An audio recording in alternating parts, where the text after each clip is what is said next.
हाथों को उठाओ। Thank you Jesus. अपने हाथों को उठाओ अगर आप चाहते हो कि खुदावंद की ग्लोरी, उसकी महिमा आपके जीवन में आए।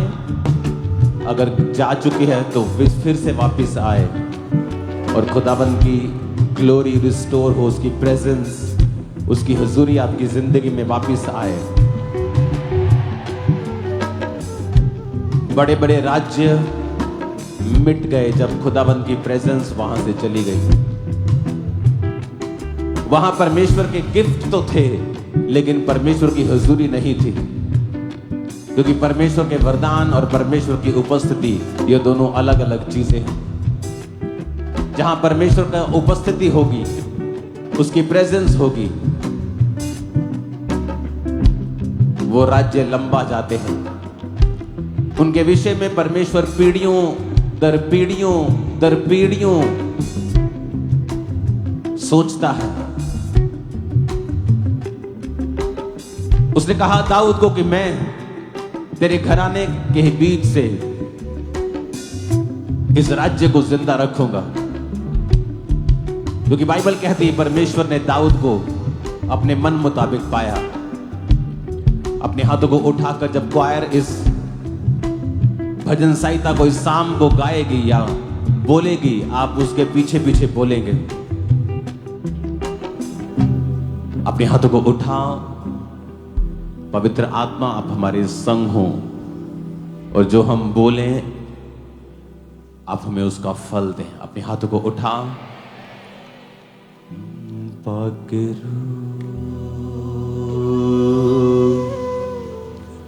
यीशु के करीब ले जा तू, पकड़ो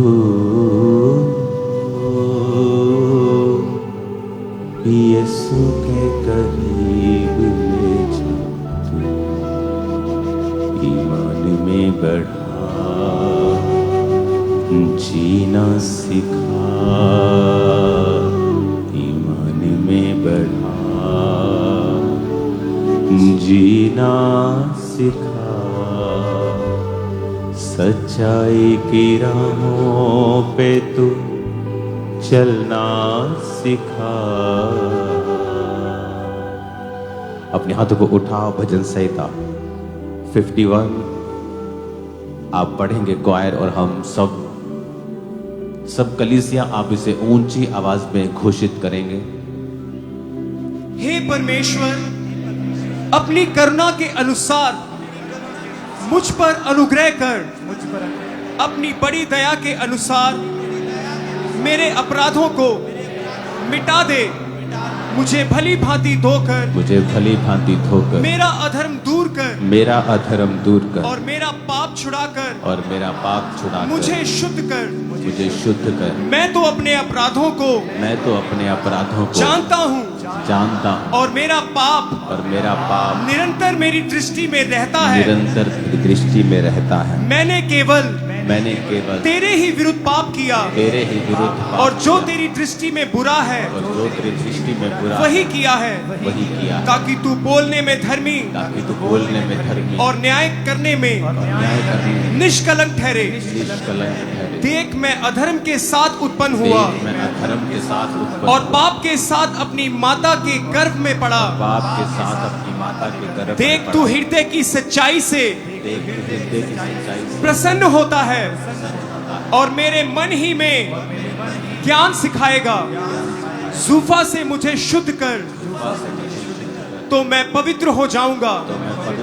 मुझे धो, और मैं हिम से भी अधिक श्वेत बनूंगा। यीशु के लहू से मुझे शुद्ध कर, यीशु के लहू से मुझे शुद्ध कर, तो मैं पवित्र हो जाऊंगा। मुझे धो, तो मैं हिम से भी अधिक श्वेत बनूंगा। मुझे हर्ष और आनंद की बातें सुना, मुझे हर्ष और आनंद की बातें सुना, जिससे जो हड्डियां तूने तोड़ डाली हैं, जिससे जो हड्डियां तूने तोड़ वे डाली, मगन हो जाएं, वे मगन हो जाएं। अपना मुख अपना मुख मेरे पापों की ओर से फेर ले मेरे पापों की ओर से और मेरे सारे अधर्म के कामों को मेरे सारे अधर्म के कामों मिटा डाल। को मिटा डाल। हे परमेश्वर, हे परमेश्वर, मेरे अंदर शुद्ध मन उत्पन्न कर मेरे अंदर शुद्ध मन उत्पन्न कर और मेरे भीतर स्थिर आत्मा नए सिरे से उत्पन्न कर। जैसे उत्पन्न मुझे अपने सामने से निकाल न दे सामने से निकाल और अपने पवित्र आत्मा को मुझसे अलग ना कर। अपने किए हुए उद्धार का हर्ष मुझे फिर से दे और उदार आत्मा देकर मुझे संभाल। तब मैं अपराधियों को तेरा मार्ग सिखाऊंगा और पापी तेरी ओर फिरेंगे। हे परमेश्वर, हे मेरे उद्धारकर्ता परमेश्वर, मुझे हत्या के अपराध से छुड़ा ले। तब मैं तेरे धर्म का जय जयकार करने पाऊंगा। हे प्रभु, मेरा मुंह खोल दे, तब मैं तेरा गुणानुवाद कर सकूंगा। क्योंकि तू मेल बलि से प्रसन्न नहीं होता, नहीं तो मैं देता। होम बलि से भी तू प्रसन्न नहीं होता। टूटा मन परमेश्वर के योग्य बलिदान है। हे परमेश्वर, तू टूटे और पिसे हुए मन को तुच्छ नहीं जानता। प्रसन्न होकर सिय्योन की भलाई कर, यरूशलेम की शहरपनाह को तू बना। तब तू धर्म के बलिदानों से अर्थात सर्वांग पशुओं के होम बलि से प्रसन्न होगा। तब लोग तेरी वेदी पर बैल चढ़ाएंगे। अपने हाथों को उठाओ, फिर से कहो, हे परमेश्वर, हे मेरे उद्धार करता परमेश्वर, मुझे हत्या के अपराध से छुड़ा ले। अपने हाथों को उठाओ। आपका अपराध हत्या नहीं है, किसी का कुछ है, किसी का कुछ है। अपने पापों को याद करके उस पाप का नाम लो और परमेश्वर को बोलो, वो आपको छुड़ाए और वो आपको शुद्ध करे। जब मैं बोलूंगा हत्या के अपराध से, आप अपने जीवन के गुनाहों को बोलेंगे और कहेंगे, प्रभु आपको छुड़ाए। हे परमेश्वर, हे मेरे उद्धार करता परमेश्वर, मुझे हत्या के अपराध से छुड़ा ले। तब मैं तेरे धर्म का जय जयकार करने पाऊंगा। हे प्रभु, मेरा मुंह खोल दे, तब मैं तेरा गुणानुवाद कर सकूंगा। क्योंकि तू मेल बलि से प्रसन्न नहीं होता, नहीं तो मैं देता। होम बलि से भी तू प्रसन्न नहीं होता। टूटा मन परमेश्वर के योग्य बलिदान है। हे परमेश्वर, तू टूटे हुए और पिसे हुए मन को तुच्छ नहीं जानता। प्रसन्न होकर सिय्योन की भलाई कर, प्रसन्न होकर मेरी भलाई कर और यरूशलेम की शहरपनाह को तू बना। इस सेवकाई की शहरपनाह को तू बना, इनकी जिंदगी की शहरपनाह को तू बना। तब तू धर्म के बलिदानों से अर्थात सर्वांग पशुओं की होम बलि से प्रसन्न होगा। तब तू मेरी ऑफरिंग से प्रसन्न होगा, मेरी भेंटों से, मेरे टाइट से प्रसन्न होगा। तब लोग तेरी वेदी पर बैल चढ़ाएंगे। सारी कलीसिया कहे आमीन। ऊंची आवाज में कहे आमीन। अपने हाथों को उठाओ। Thank you Jesus. बाप से निकला यीशु और दुनिया में आया। से निकला यीशु और दुनिया में आया। जो भी ईमान लाया जिंदगी का ताज पाया। जो भी ईमान लाया जिंदगी का ताज। जो भी ईमान लाया जिंदगी का ताज पाया।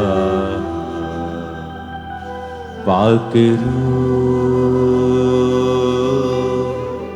यीशु के करीब ले जा तू।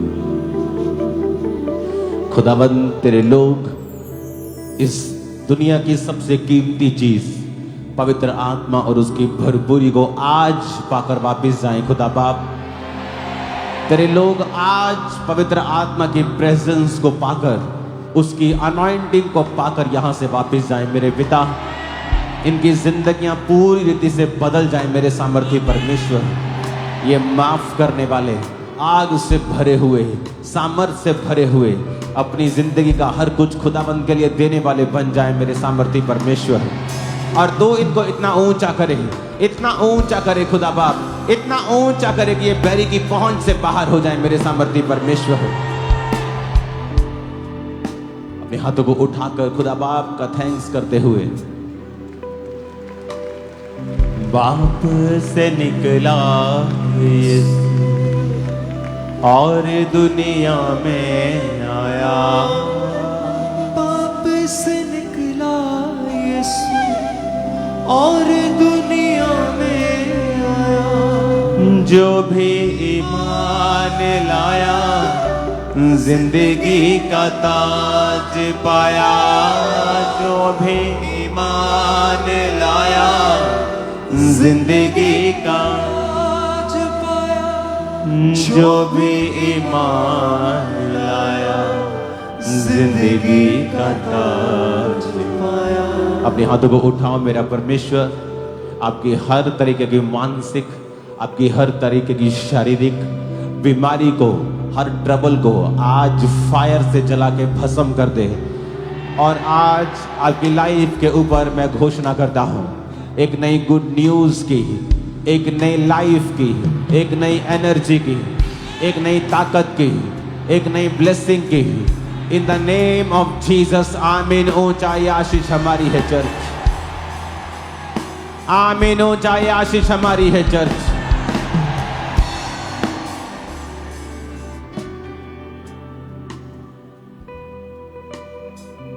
अपने दोनों हाथों को उठाकर खुदाबंद की ग्लोरी को सोखो अपने अंदर।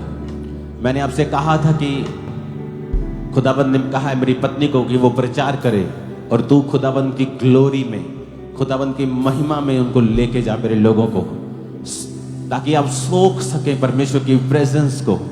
ये वेस्ट करने का समय नहीं है। ये समय अपनी चंगाई के बारे में सोचने का भी नहीं है। ये समय खुदाबंद को पाने का है। अपने दोनों हाथों को उठाकर पवित्र आत्मा को बोलने का है कि पवित्र आत्मा आप मेरे अंदर आए, अपनी प्रेजेंस से मुझे भरे और अपनी सामर्थ से मुझे भरे।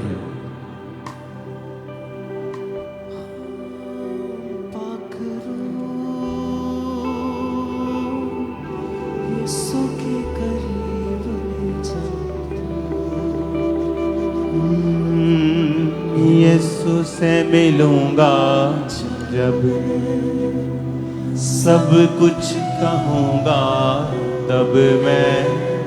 यीशु से मिलूंगा जब, सब कुछ कहूंगा तब मैं। गले से लगाएगा वो, पोंछ देगा मेरे आंसू।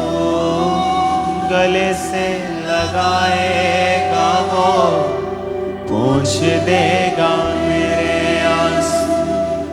गले से लगाएगा वो, पोंछ देगा मेरे आंसू। आखिर यीशु के करीब ले जा। भजन संहिता 16 उसकी 1 आयत में लिखा है, हे ईश्वर मेरी रक्षा कर, क्योंकि मैं तेरे ही शरणागत हूं। मैंने परमेश्वर से कहा, तू ही मेरा प्रभु है, तेरे सिवा मेरी भलाई कहीं नहीं।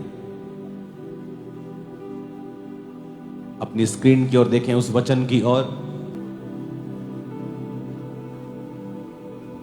मैंने परमेश्वर से कहा, बोलो मैंने परमेश्वर से कहा, तू ही मेरा प्रभु है, तेरे सिवा मेरी भलाई कहीं नहीं।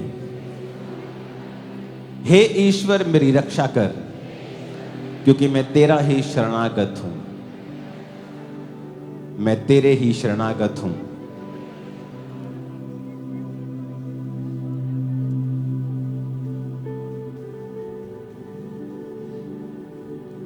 इसमें दाऊद ने क्यों कहा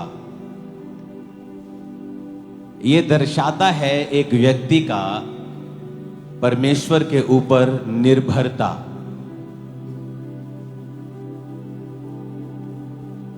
राजा होने के बावजूद, उससे बाद या उससे पहले भी, जब आप परमेश्वर को अपनी निर्भरता दिखाते हैं कि परमेश्वर, जब एक समझ आ जाती है कि परमेश्वर तेरे सिवाय मेरी भलाई और कहीं नहीं है। क्योंकि आपकी लाइफ में कई बार आप अपने रिश्तेदारों के ऊपर आस रखते हैं कि एक दिन ये मेरे जीवन में ऐसा करेगा, और परमेश्वर देखता है कि आपने अपनी आस जो है एक मनुष्य के ऊपर लगाई है, और वो आस परमेश्वर बार बार टूटने देता है और आपको, ताकि अपने करीब लेके आ सके। और जब आप ये बात समझ जाते हैं कि, और फिर परमेश्वर को उसने बोला कि परमेश्वर मैं तेरे ही शरणागत हूं। उसके बहुत से दोस्त थे। राजे का बेटा योनातन उसका मित्र था, ऐसा मित्र जो उसके लिए अपने प्राण दे सकता था, जिसने अपनी राजगद्दी त्याग दी थी और कहा था कि ये तेरी है, जबकि वो कोई मोहल्ले की प्रधानगी नहीं त्यागता किसी के लिए, एक देश की प्रधानगी त्याग दी थी, वो उनसे प्रेम करता था। लेकिन फिर भी दाऊद की जो आस थी कि परमेश्वर मैं तेरे शरणागत हूं, मैं तेरे अंडर हूं, मैं तेरे पास आया हूं, और उसको मालूम था कि तेरे सिवाय मेरी भलाई और कहीं नहीं है। जब आप इस बात को समझ जाएंगे कि मेरी परमेश्वर जो भलाई है वो तेरे सिवा कहीं नहीं है, आप अपने रिश्तेदारों से प्रेम करेंगे, हाँ करेंगे, आप लोगों से प्रेम करेंगे, आप लोगों के ऊपर आस नहीं रखेंगे। जब दाऊद ने कहा परमेश्वर मेरे सिवा, तेरे सिवा मेरी भलाई और कहीं नहीं है, उसने कहा, अब तीसरी आयत को पढ़ो, उसने कहा पृथ्वी पर जो पवित्र लोग हैं वो ही आदर के योग्य हैं, उन्हीं से मैं प्रसन्न रहता हूं। अब दाऊद सच्चाइयां बयान कर रहा है कि जो पृथ्वी पर पवित्र लोग हैं वो आदर के योग्य हैं। यानी वो पहली बात कर रहा है कि परमेश्वर मैं तेरे शरणागत हूं, मेरी आस तेरे ऊपर है, मैंने अपना समर्पण तुझे किया है, तू ही मेरा परमेश्वर है। फिर वो कह रहा है कि जो पवित्र लोग हैं, यानी फिर उसके बाद वो कह रहा है कि अपने जीवन को पवित्रताई में बिताओ, क्योंकि जो पवित्रताई में नहीं है वो आदर में नहीं आएगा। अगर आप चाहते हो आपका पति आपका आदर करे, आपकी पत्नी आपका आदर करे, लोग आपका आदर करें, परमेश्वर सबसे बेहतर आपका आदर करे, तो दाऊद ने एक सीक्रेट दिया। उसने कहा जो पृथ्वी पर पवित्र लोग हैं वो ही आदर के योग्य हैं। कई बार लोगों के पास बहुत पैसा होता है और वो जब लोगों के सामने जाते हैं लोग सलाम ठोकते हैं, लेकिन जैसे ही वो वहां से जाते कहते हैं चल भाग जाए यहां से, चोर एक नंबर का। लेकिन जब परमेश्वर आपको पवित्रता के कारण ऊंचा करता है, लोग आपके मुंह पर भी आपका आदर करते हैं और पीठ पीछे आपका ज्यादा आदर करते हैं। तो दाऊद ने कहा 4 आयत में, जो पराये देवता के पीछे भागते हैं उनका दुख बढ़ जाएगा, मैं उनके लहू वाले अर्ध नहीं चढ़ाऊंगा, मैं उनका नाम अपने होठों से नहीं लूंगा। कहता मैं नाम भी नहीं लूंगा, मैं अपने परमेश्वर की स्तुति करूंगा। 5 आयत में लिखा, यहोवा मेरा भाग और मेरे कटोरे का हिस्सा है, मेरे भाग को तू स्थिर रखता है। कहता तू मेरा भाग है परमेश्वर, मेरा हिस्सा तू है। फिर कहता मेरे भाग को तू स्थिर रखता है। एक बाप के 2 बेटे हैं तो हर एक बेटे का एक भाग आता है प्रॉपर्टी का, लेकिन कई बार जो आपका भाग होता है, आपका हिस्सा होता है, इस दुनिया में आपको नहीं मिलता है। लेडीज कंप्लेंट करती हैं, मैं सुंदर हूं, मैं बहुत ही चालाक हूं, मैं बड़ी अच्छी हूं, लेकिन मुझे ऐसा पति नहीं मिला। आदमी कंप्लेंट करते हैं, मैं सब कुछ वेल सेटल्ड हूं, लेकिन मुझे अच्छी पत्नी नहीं मिली, मेरे बच्चे अच्छे नहीं। क्योंकि बाइबल कहती है, परमेश्वर कहता कि मैं तेरे भाग को स्थिर रखता हूं। मैं तेरा भाग, जो तेरा धरती पर भाग है ना, जो तेरे धरती पर जो हिस्सा मैंने तेरे लिए रखा है, मैं स्थिर रखता हूं। अगर तू मेरे साथ नहीं है, मेरे शरणागत नहीं है, अगर तूने अपनी आस मुझ पे नहीं रखी है, और अगर तू पवित्रताई में नहीं है, तो वो हिस्सा जो तेरा है तुझे कभी नहीं मिलेगा। दाऊद कहता है 6 में, मेरे लिए माप की डोरी मन भावने स्थान में पड़ी और मेरा भाग मन भावना है। परमेश्वर कहता है मैं तुझे मन भावना भाग दूंगा। एक जगह एक कई बार होता है ना, आप फॉरेन में चले जाओ तो एक बड़ी सारी कॉलोनी कटती है, तो कुछ कॉलोनी में कुछ मकान महंगे होते हैं, कुछ सस्ते होते हैं। जो पानी के नजदीक होता है, किसी कम्युनिटी के नजदीक होता है, किसी जिम के नजदीक होता है, मार्केट के नजदीक बड़ा होता है, वो महंगा होता है। दाऊद कहता है कि जो मेरे मापने की डोरी है, कहता वो ऐसे स्थान में पड़ी जो मन भावना है। यानी तू उसी जगह पे रहते हुए, उसी स्टेट में रहते हुए, उसी मोहल्ले में रहते हुए, उसी शहर में रहते हुए, पर जो तेरा हिस्सा होगा वो सबसे अलग होगा और सबसे बड़ा होगा और सबसे बेहतर होगा। और अगर आप इसे इब्रानी भाषा में पढ़ेंगे, क्योंकि ये इब्रानी भाषा में बाइबल पुराना नियम लिखा गया था, अगर आप इसे इब्रानी भाषा में पढ़ेंगे तो आप इसमें वचन जो पढ़ेंगे, इसका मतलब आत्मिक नहीं है। जो इस लाइन का मतलब शारीरिक आशीषें हैं। कई बार वो आत्मिक आशीषों का जिक्र करता है, कई बार वो शारीरिक आशीषों का जिक्र करता है, क्योंकि परमेश्वर ने अब्राहम को दोनों आशीषें देने का वायदा किया था कि मैं तुझे आसमान की, मैं तुझे आत्मिक और शारीरिक दोनों आशीषें दूंगा। अपने पड़ोसी को बोलो, मेरे लिए माप की डोरी मन भावने स्थान में पड़ी और मेरा भाग नहीं, डिक्लेयर करो, मेरा भाग मन भावना है। नहीं, ये मजा नहीं आया, डिक्लेयर करो इसे जरा। आमीन। कहता मेरा भाग मन भावना है। सेम जगह, सेम मोहल्ला, सेम नगर, सेम स्टेट, पर कहता जो मेरा भाग है वो मन भावना है। ये परमेश्वर के लोगों का हिस्सा है। किनका? जिनका जो खुदावंद के शरणागत हैं, जो एक ही परमेश्वर को मानते हैं, जिन्होंने अंदर से ठान लिया है, जो समझ चुके हैं कि परमेश्वर तेरे सिवा मेरी भलाई और कहीं नहीं है, जो पवित्रताई में चल रहे हैं, जिनका परमेश्वर सिर्फ एक है, जिनके होंठों पर सिर्फ परमेश्वर का नाम है। वो कहते हैं कि फिर मेरे कटोरे का जो हिस्सा है, मेरा भाग है, उसको परमेश्वर स्थिर रखेगा और मेरा भाग मन भावना होगा। मन भावना। सारे बोलेंगे वाओ, आपके जैसी ब्लेसिंग हमें भी चाहिए, आपके जैसी ये चीज हमें भी चाहिए। आपका हिस्सा ऐसा होगा इन जीसस नेम। 7 आयत में लिखा है, मैं यहोवा को धन्य कहता हूं। आपके मुंह से परमेश्वर की स्तुति निकला करेगी, आप परमेश्वर को धन्य कहा करेंगे, क्योंकि आपने खुदाबंद की बेहतरी को, उसकी ब्लेसिंग को देखा होगा। क्योंकि उसने मुझे सम्मति दी है, वरन मेरा मन भी रात में मुझे शिक्षा देता है। आप देखेंगे जब आप परमेश्वर के वचनों पे चलना शुरू करते हैं, आप कई बार अकेले बैठे होते हैं और परमेश्वर आपसे बात करना शुरू करता है। आपका मन आपको शिक्षा देता है कैसे बेहतर करना है अपनी जिंदगी को, कौन से पाप हैं, कौन सी कमियां हैं जिनको अपनी जिंदगी से निकालना है। कहते तेरा मन भी रात को तुझे शिक्षा देगा जब तू परमेश्वर के साथ जुड़ा हुआ होगा, जब तू रोज वचन को पढ़ेगा, परमेश्वर के साथ समय को बिताएगा, अपनी आस खुदा पे रखेगा, तेरा मन रात को तुझे शिक्षा देगा। 8 आयत में लिखा है, मैंने यहोवा को निरंतर अपने सम्मुख रखा है, इसलिए कि वह मेरे दाहिने हाथ रहता है, मैं कभी ना डगमगाऊंगा। मेरा हृदय आनंदित, मेरी आत्मा मगन हुई और मेरा शरीर भी चैन से रहेगा।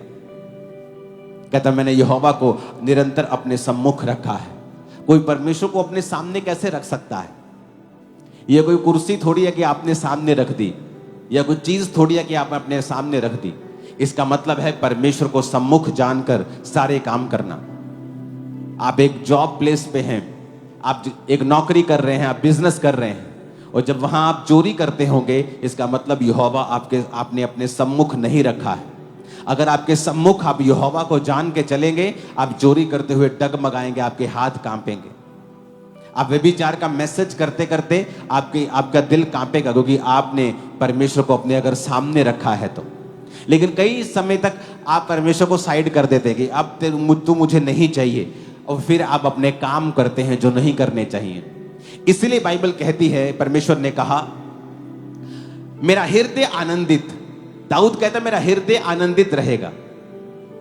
बहुत से लोग हैं जो आनंदित नहीं हैं अपनी जिंदगियों से, खुदावन का आनंद उनके ऊपर नहीं है। कहता मेरी आत्मा मगन है और मेरा शरीर भी चैन से रहेगा, मेरी बॉडी हील रहेगी, मेरी सोल आनंदित रहेगी, प्राण मेरा। अंदर से जो बेचैनी है, अंदर से जो खालीपन है, अंदर से जो सवालिया निशान उठते हैं, अंदर से जो खालीपन है, अंदर से जो एक बेचैनी है, उसने कहा वो खत्म हो जाएगी और तू मगन होगा। तेरा हृदय आनंदित रहेगा, तेरा शरीर भी चैन से रहेगा, तेरा शरीर भी हील रहेगा, तेरा शरीर भी मजबूत रहेगा। और यह कैसे होगा? जब तू परमेश्वर को अपने सम्मुख रखेगा, जब तू पाप करने लगेगा और सोचेगा नहीं परमेश्वर मेरे सामने खड़ा मुझे देख रहा है।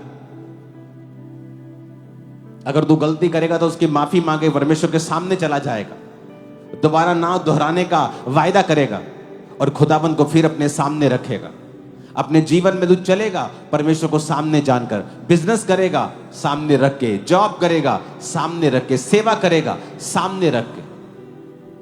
कहता अगर तू यहोवा को अपने सम्मुख रखेगा तेरा हृदय आनंदित रहेगा, तेरी आत्मा मगन रहेगी, तेरा शरीर चैन में रहेगा। क्योंकि तू मेरे प्राण को अधोलोक में ना छोड़ेगा, ना पवित्र भक्त को सड़ने देगा। तू मुझे जीवन का रास्ता दिखाएगा, तेरे निकट आनंद की भरपूरी है, तेरे दाहिने हाथ में सुख सर्वदा बना रहता है। यह भविष्यवाणी जब वो आत्मा में था तो उसने ये भविष्यवाणी की थी कि तू मेरे प्राण को अधोलोक में ना छोड़ेगा, जो जीसस क्राइस्ट के लिए थी, ना पवित्र भक्त को सड़ने देगा, जो जीसस क्राइस्ट के लिए थी। उसने ना तो जीसस क्राइस्ट के बॉडी को सड़ने दिया, ना ही उसको अधोलोक में छोड़ा, और वह मुर्दों में से जी उठा और वापिस आया और आज भी जीवित है। उसने कहा तू मुझे जीवन का रास्ता दिखाएगा, जहां जीवन है। आपकी आंखें आपको धोखा देती हैं। अब्राहम ने कहा लूत देख ले क्या चाहिए, उसको हरी हरी चरगाह दिखी, हरी हरी हरी, वेरी नाइस। कहता ये मुझे चाहिए, लेकिन वो नहीं जानता था कि वो हरी चरगाह नहीं है, वो सदम और अमोरा की ओर जा रहा है, विनाश की ओर जा रहा है। आपकी आंखें आपको धोखा देती हैं। परमेश्वर ने कहा अगर तू मेरे साथ वफादार होगा तो मैं तुझे जीवन का रास्ता दिखाऊंगा, मैं तुझे दिखाऊंगा कि जीवन का रास्ता, सही रास्ता क्या है। तेरे बिजनेस में, तेरी जॉब में, तेरे फाइनेंस में, तेरी फैमिली में, तेरी सेवकाई में, तेरी सेहत के लिए मैं तुझे रास्ता दिखाऊंगा। तेरे निकट आनंद की भरपूरी है, तेरे दाहिने हाथ में सुख सर्वदा बना रहता है। अगर उसके निकट रहेंगे तो आनंदित रहेंगे। दाहिने हाथ का मतलब है परमेश्वर के साथ राइट होकर चलना, सही होकर चलना। जब भी दाहिने हाथ का जिक्र आता है तो इसका मतलब है right standing with God. Righteousness का मतलब है राइट स्टैंडिंग विद गॉड। दाहिने हाथ का मतलब है खुदा के साथ सही चलना। जब आप परमेश्वर के साथ सही चलते हैं, सब कुछ सही करते हैं, दाहिने हाथ खड़े होते हैं, यानी प्रभु के साथ सहमत होते हैं, तो उसने कहा सुख उसके दाहिने हाथ में सर्वदा बना रहता है। कोई क्रिश्चियन आपको नहीं मिलेगा, रियल क्रिश्चियन, आज दुखी सुखी, फिर कल दुखी, फिर परसों सुखी। आपको हमेशा वो सुखी मिलेगा। परीक्षा में वो हो सकता है, लेकिन सुख उसको छोड़ के कभी नहीं जाएगा। ये आपका और मेरा हिस्सा है। आमीन। साथ चाहिए मेरे को चर्च, साथ चाहिए। आमीन ऊंची आवाज में।